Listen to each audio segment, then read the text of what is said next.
So I think it's by far the best shot we have. I always hesitate to say that it's like inevitable, but basically it's the most credible way we have to get past this period of centralization. So for about 150 years, we've been in the period where, going back to my prior point, transaction speeds were speed of light, physical settlement was still slow. We finally invented fast settlement. Satoshi and all his predecessors finally figured out fast settlements. Yes. And then, we're kind of watching that catch on. It has to go through the massive network effect. It's up against the $100 trillion network effect of the dollar, the multi-$100 trillion network effect of fiat currencies globally, the whole global bond market, and all the governments tied to it.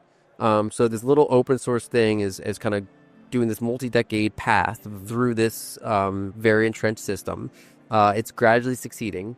It has things to navigate. It had to, navigate big countries trying to ban it and then figuring out they kind of can't ban it. And, politicians realizing that there's nothing to gain really from donors or anyone else, from voters, for being anti-Bitcoin.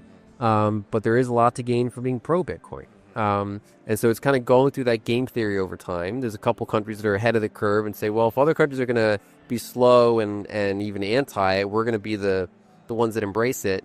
It still has to go through some challenges. Like, if we do have, quantum computers, it's got to be able to make that change. And that has implications for signature types and potentially even block size issues with the length of those new signature types. So it has to navigate still, I think, some challenges ahead.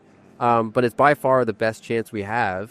And it's something that it's kind of fundamental. Like even if society were to rerun this whole modernization period multiple times, kind of like how the bicycle would always come before the car, would always come before the airplane, because basically you kind of have the predecessor stuff kind of built into it. We always would have Morse code before we have something like Bitcoin. Sure. And, Morse code could be called different. It could have a different, alphabet equivalent, but it still is basically Morse code. Right. And kind of like how Bitcoin wouldn't necessarily have the exact parameters it has now, but something like Bitcoin, if you get to this period, would eventually emerge. And I think it we want it to succeed on the first try rather than have to kind of start this project all over again. I think the fundamental shift is fast settlement. That's the new breakthrough. So it's not just another layer on top of that. So telegraph, telephone, radio, and internet were all just kind of faster and faster, whereas this actually brings up the bottom quicker for the first time. That's the fundamental difference. You use the metaphor of an automobile to describe the significance of Bitcoin. The one thing I point out in that show was that when the car became popular and affordable enough for Americans to own at scale, it became a symbol of freedom, because people could leave their city without really relying on anyone else. They didn't have to rely on these centralized systems. They could just get in their car and go. So that was like a symbol of freedom. And it's one of those things where some people to this day preserve that freedom tremendously. Like I had a former boss that literally would kind of rebuild his cars from scratch and knew how to fix every nut and bolt in them. And so he's about as that's a don't trust verify. Yeah, he's about as self-sovereign as you can get with vehicles. Yeah. Whereas other people will just lease their vehicle or just still use public transportation or whatever, and so they're fully reliant on the system. And the point is, you can kind of choose your own adventure along that path. Usually, we're all kind of shitcoiners in some aspect, whether it's food, whether it's transportation, there's some area that we're just not focused on. Because we have to trust. Yeah, because and so money is one of the more important ones that people probably should be paying attention to, but there's still going to be this spectrum of, there's going to be people that are power users that want to have as much kind of self-control and mastery of it as possible. There are other people that say, well, look, I'm comfortable in my jurisdiction. Maybe it's Switzerland, maybe it's Singapore, whatever the case. They're comfortable in their jurisdiction to say, I'm happy to have a custodian hold it for me. Yeah. I don't want to worry about it, or maybe I'm 70 years old and I don't want to lose my keys or risk it. Even though there are plenty of people of that age that can, but there are some people that just they have enough going on. Sure. And the whole point is there's kind of this spectrum of choose your own adventure, and it goes from full private self-custody, do it yourself multi-sig, to collaborative custody, to fully custodial relationships.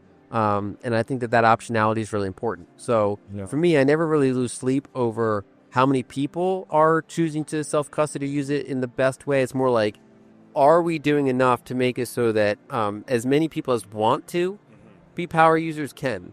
because they never would want someone to want to be a power user and just they don't have the resources to do it. Right. Whereas I can't do anything about that. If someone just doesn't want to be a power user, Yeah. like they don't want to fix their own car, they don't want to have their own multi-sig Bitcoin setup or whatever the case may be, nothing I can do about that. I just want to make sure that anyone who wants to be self-sovereign can. Let's assume Bitcoin like succeeds and it does, on this mission of giving us the ideal money we talked about earlier, the decentralized spreadsheet in the sky that tracks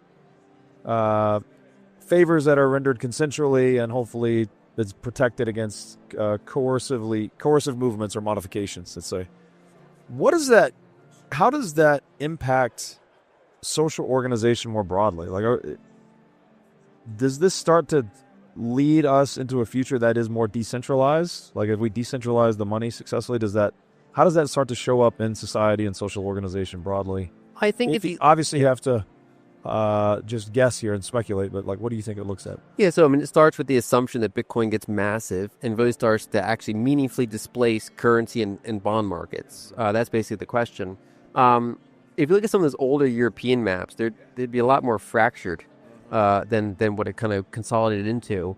And I think to some extent that kind of can reemerge in the sense that while governments will, in most cases, in most regions, still exist in various capacities, they have less of just a full control over everything. Like, for example, the full banking system is currently under every country's control. Yeah. They can go around that. And they have a much harder prospect of raising capital. Because, again, if Egyptians, going back to that point, 20 to 30% money supply growth is happening.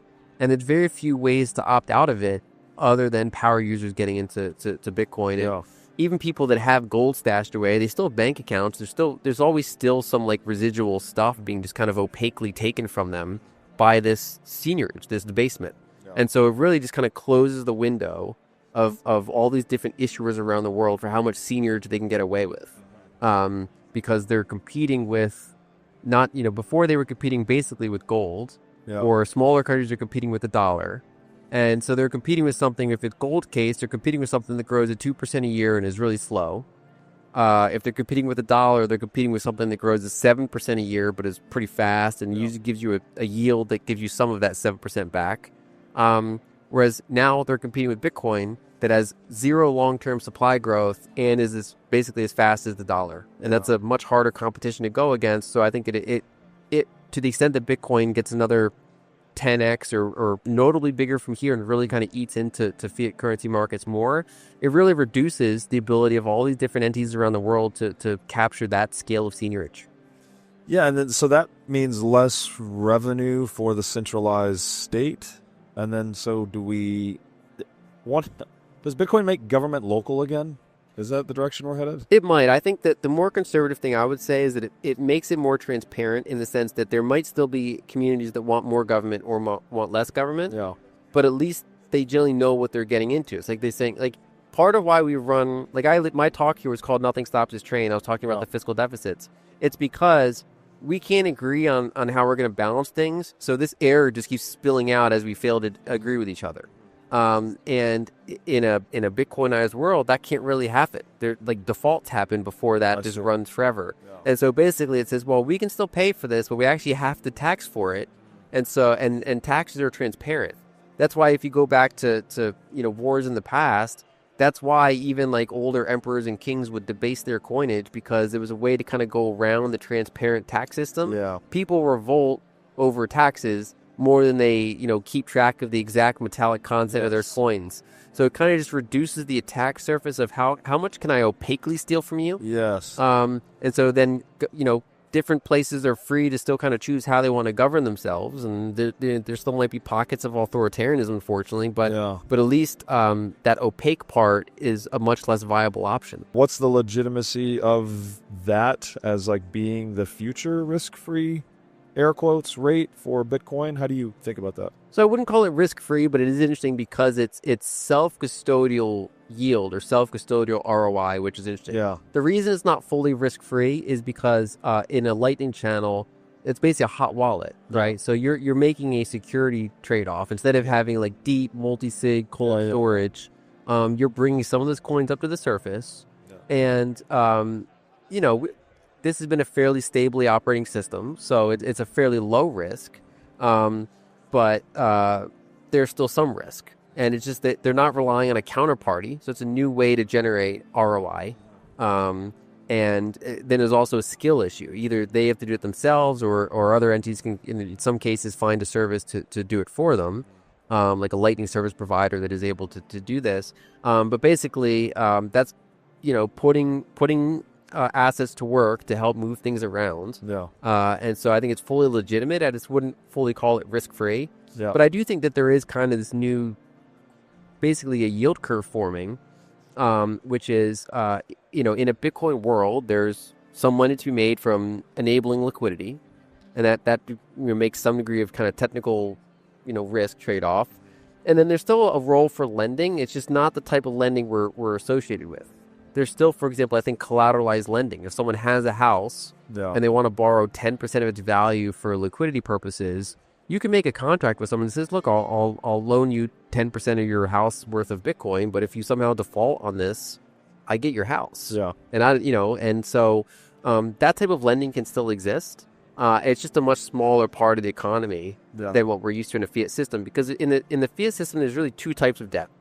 One is like high ROI debt, like a small business wants to expand. Yeah. They take a 2-year bank loan. Yeah. They put it to really good purpose, hopefully, and then they build something where you want to go to credit. You want to get a engineering degree. You take out some debt and go through the system.